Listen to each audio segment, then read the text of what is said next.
Y ahora vamos a platicar pues de otro sector que también está muy impactado todavía más, el del entretenimiento.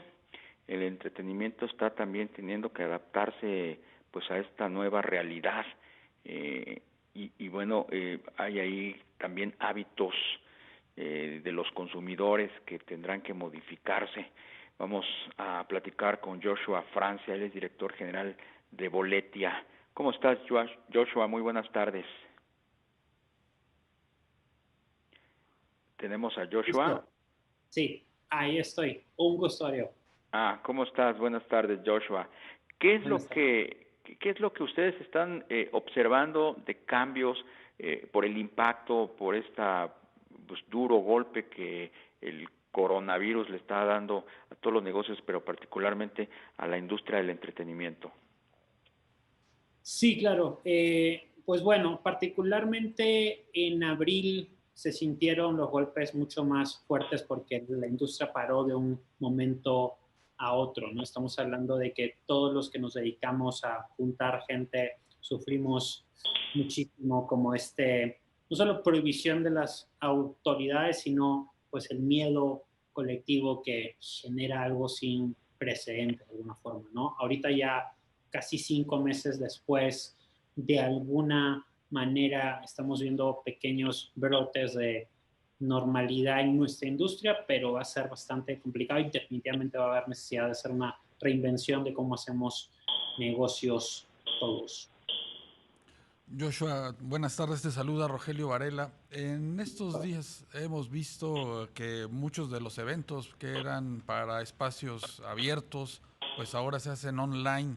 ¿Qué tanto puede seguir penetrando pues este tipo de espectáculos y para poder, digamos que ayudar a la industria en el ámbito del COVID? Claro, depende mucho el tipo de evento en particular según las cosas que hemos visto nosotros. Por ejemplo, para lo que es la industria musical, es un poquito más complicado que para otro tipo de contenido porque normalmente un músico o una banda crean un show, lo repiten varias veces en una gira, ¿no? Y como esto pasa dentro de un venue y es cerrado, se puede repetir la fórmula, ¿no? En el caso de live streamings, si quieren hacer por lo menos un show por mes, el artista se va obligado a tener que reinventar esta fórmula y muchas veces no es el tipo de cosa que un artista hace normalmente, ¿no? Por otro lado, en contenidos digitales, gente que tiene un podcast, gente que tiene un canal de YouTube, para ellos live streaming es una forma nueva de hacer un nuevo canal de ingreso, no necesariamente ellos se dedicaban a hacer shows en vivo, entonces una oportunidad gigantesca para gente que además ya tiene audiencias en digital, muchas veces incluso ya les pagan en digital una suscripción a un canal de YouTube y demás, entonces ahí vemos que se abre una ventana de oportunidad nueva para creadores de contenido que no hacían shows y de pronto pueden hacer shows digitales y además vemos que es un comportamiento que probablemente siga incluso post pandemia. Entonces depende del tipo de contenido y depende también cómo lo vean, ¿no? Si un artista, un músico ve esto como una oportunidad de mantenerse vigente, estar cerca de su audiencia y generar contenido fuera de la caja de lo que sería un concierto, creo que es una grandísima oportunidad como parte de una estrategia de acercamiento digital con sus fans. Si el músico espera que los ingresos sean los mismos que en una gira en muchas ciudades de un show en vivo, seguramente no tener los resultados que espera. Oye, Joshua, y poniéndolos en los zapatos de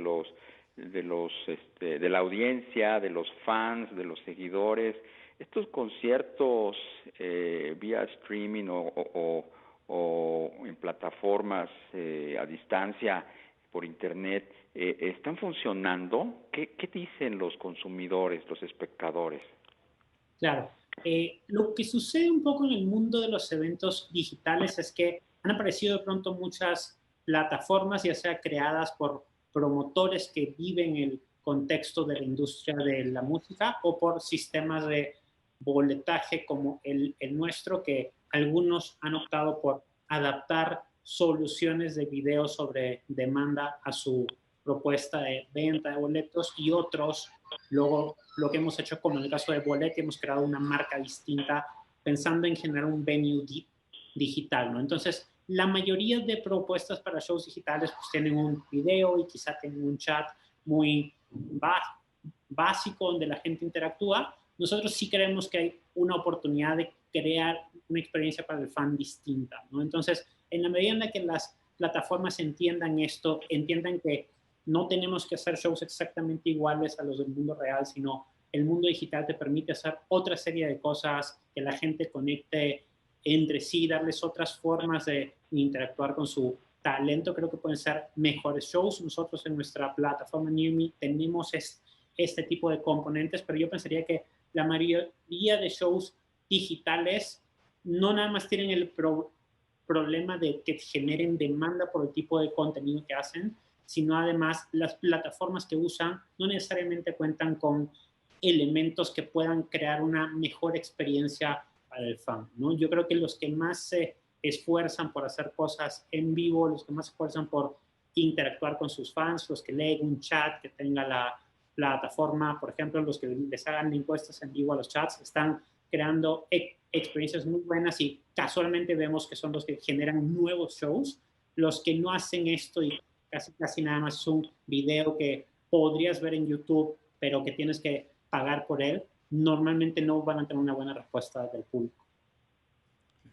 Joshua, en días pasados con restricciones de aforo y por supuesto de sanitarios y todo eso, han comenzado a levantar el telón los teatros. ¿Qué respuesta han visto ustedes de los interesados en ese arte? Sí, es curioso porque el teatro en México, nosotros siempre hemos visto que hay dos tipos, ¿no? Tienes el teatro de los grandes productores con grandes bocinas, digamos, para las cosas que hacen, y luego tienes el teatro un poco más independiente que históricamente y más en los últimos años ha sufrido de tener pocas audiencias, ¿no? Entonces, probablemente a este tipo de teatro independiente, incluso las restricciones de operar al 30%, no les afecta mucho porque ya de por sí se les dificultaba la venta de boletos. Hemos visto que muchos se han ido al mundo digital y están pudiendo justo generar estas experiencias nuevas y distintas. Por ejemplo, Foro Shakespeare tiene una con 150 vecinos en un Zoom, digamos, y todo el que paga el ticket interactúa. Entonces, el teatro independiente o de pequeña escala está encontrando formas nuevas, y luego está el gran teatro, donde seguramente va a ser un reto para esas producciones millonarias que se hacen poder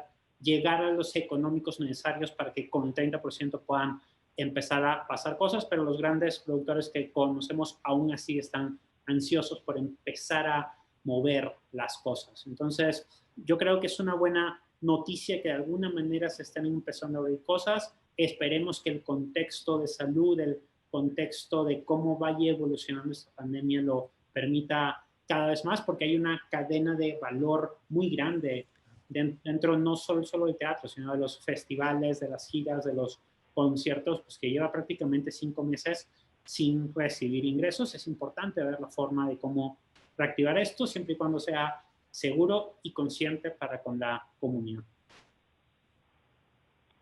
Pues te apreciamos mucho, Joshua Francia, fundador y director general de Boletia. Estaremos pendientes si nos lo permites. Muchísimas gracias, que tengas buena tarde. Claro que sí. Buena tarde, hasta luego. Hasta luego.